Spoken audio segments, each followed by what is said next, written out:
నమస్తే. ప్రస్తుతం మనతో పాటు క్రియేటివ్ డైరెక్టర్ అలాగే పొలిటికల్ అనలిస్ట్ గీతా కృష్ణ ఉన్నారు. ఆయనతో మాట్లాడదాం. నమస్తే సార్. సార్, వేణుస్వామి జోస్యం విఫలమైంది ఎస్ఆర్హెచ్ విషయంలో అని చెప్పేసి మాట్లాడుతున్నారు.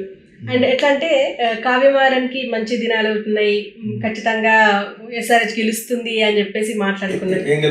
ఎస్ఆర్హెచ్ హైదరాబాద్ టీం ఐపీఎల్లో. సో నిన్న జరిగిన మ్యాచ్ లో ఓడిపోయారు, కేకేఆర్ గెలిచింది. సో వేణుస్వామి ఇక నెక్స్ట్ మారణ వాళ్ళ అమ్మాయి. సో వేణుస్వామి కథ అయిపోయింది, ఇంతే ఇక ఎప్పుడు ఇవి చెప్పుకుంటే బతికేస్తారు అని చెప్పేసి కూడా మాట్లాడుతున్నారు. అసలు ఏమంటారు? నేను వీడి గురించి ఆల్రెడీ చెప్పాను. అయినా కూడా ఈ సినిమా హీరోయిన్లు వాళ్ళందరికీ మనం చేసుకుని అర్థమవుకో చూడకో ఏదో విధంగా పైకి వచ్చేయాలి.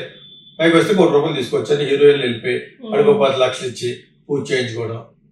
వాడు ఇంకా రిచ్, వాడు పూజారి, గుడిలో పూజారి. సో వాడిని అప్పుడప్పుడు ఈ సినిమా బిల్లుగా అలాగ ఎంటర్ అయ్యాడు, అలాగా పూజలు చేయడానికి ఎంటర్ అయ్యాడు. రంగురంగు బట్టలు వేసుకుని మొత్తానికి నేను చాలాసార్లు ఛాలెంజ్ చేశాను. అసలు ఎలాగంటే నువ్వు వెదకవర్లు చెప్పక, ఎలా చెప్పకంటే మాట్లాడితే ఆడు చచ్చిపోతాడు, వీడు చచ్చిపోతే సావకుండా ఎలా ఉంటారా ఇడియట్. సావు పుట్టులు నీ చేతులు అట్లా ఉందంటే నువ్వు ఎప్పుడు చచ్చిపో చెప్పు, ₹1 ఇస్తాను. నేను ఎప్పుడు చచ్చిపో అని చెప్పు, పల్లవాడు చెప్తాను పేరు. ఎప్పుడు చచ్చిపోతా చెప్పు. క్రికెట్ మ్యాచ్ వరకు వెళ్ళక్కలేదు. ఒక్క బోగసాడు డబ్బులు రోజుకు తెచ్చిపట్టిపోతున్నాయి. ఒక్కొక్కరి ధర 10,000 20,000 తీసుకుని ఒక BMW కార్లు, అటు పప్పు సంపాదించుకుందానికి నువ్వు చెప్పట్లేదు, ఏదో చెప్తున్నాడు. ఇప్పుడు చెప్తే జగన్ గెలుస్తాడు, నువ్వు చెప్పిందే సర్వేలు చెప్తున్నాయి. ఓకే, నిజంగా గెలిస్తే ఇటు కోట్లు వచ్చి పడిపోతాయి. ఇప్పుడు మరి కావ్యమారం ఎందుకు అయిందంటే ఇటు ఒకటి కాదు, మన అవ్వనే చూసుకుంటలేదు, అగ్ని ఒకటి చూస్తున్నాం. మీకు అర్థమైందా? పెద్ద బోగస్ ఆస్ట్రాలజీ, కరెక్ట్ ఆస్ట్రాలజర్స్ ఆ సైంటిఫిక్గా చేసేవాళ్ళు చాలా తక్కువ మంది ఉన్నారు. వాళ్ళ దగ్గరికి వెళ్తే పాప వాళ్ళకి డబ్బులు ఇవ్వం మనం, వాళ్ళు కానీ నిజం చెప్పడం మొదలు పెడతాను. మిగతా వాళ్ళందరూ కూడా ఒక పద్యం పాడతాడు ముందు యూట్యూబ్లో, యోగద్ధ వ్యవసప్రక్త వాగద్ధ ప్రతిపత్తయ్యే అన్నట్టు అంటాడు. గంటసేపు ఆడతాడు.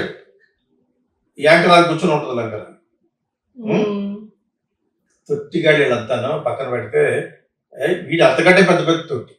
Don't misguide, you are unnecessarily injecting superstitions, అంటే మూఢనమ్మకాలనే నువ్వు ఇంజెక్ట్ చేస్తున్నావు జనాల్లో. అటువంటి వాళ్ళని బ్యాన్ చేసి పబ్లిక్ లిటిగేషన్ కేసు పెట్టాలి. ఏవో ఒక్కొక్క ఛానల్లో బయటికి పారిపోయి TV5 మరి ఏదో అదే TV9 మరి ఏం తీసి పారిపోయాడు. ఓకే, ఇతని గురించి అడగాలంటే నాకంటే గోగినేని బాబు అంటారా అతను అంటారు కదా, ఆయన అడిగితే ఏకుతాడు పడుకుని. మీకు అర్థమైందా? He can speak authentically scientifically also.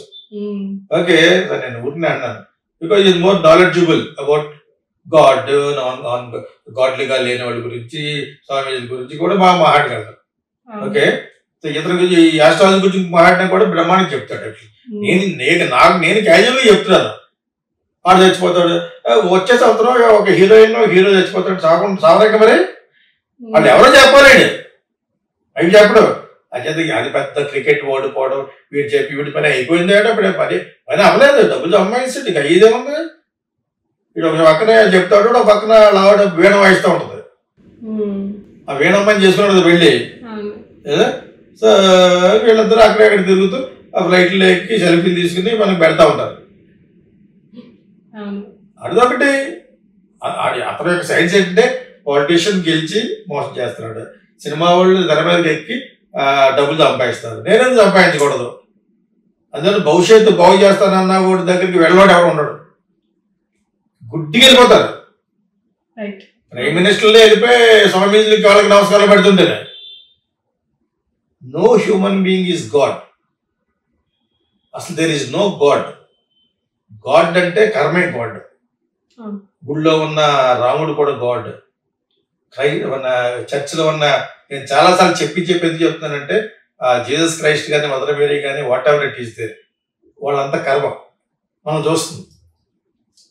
మోస్కి వెళ్తే మోస్క్ అక్కడ ఉండే ఖురాన్ కర్మ అంటే కర్మ ఈజ్ గాడ్ అంటా నేను. కర్మ ఈజ్ నాట్ పిచ్. అంతే వీడి కూడా ఏదో కర్మ చేసి వీడి వల్ల ఏమన్నా ఎఫెక్ట్ అయితే వాడికి కర్మ తగులుద్ది. వాడు చేసింది వాడు ఇలా సక్సెస్ఫుల్ అవుతుంది కర్మ ఫలితమే. రంగురంగు బట్టలు వేసుకుని BMW కార్లు పబ్బులు నడుపుతున్నాయంటే అది కర్మ. ఏ కర్మ ఏమో ఏదో జన్మలు చేసుకున్న మంచి కర్మ కాబట్టి అటు రోజుకి ఇది సంపాదించుకుంటాడు. సంపాదించుకునే దానికి నేను ఇప్పుడే కదా ఎప్పుడు వేడను. నేను ఎందుకు చెప్తానంటే రాంగ్ గైడెన్స్ చేస్తున్నాడు. నా దగ్గరికి హీరోయిన్లు ఎందుకు వస్తారంటే అంటాడు అన్నమాట.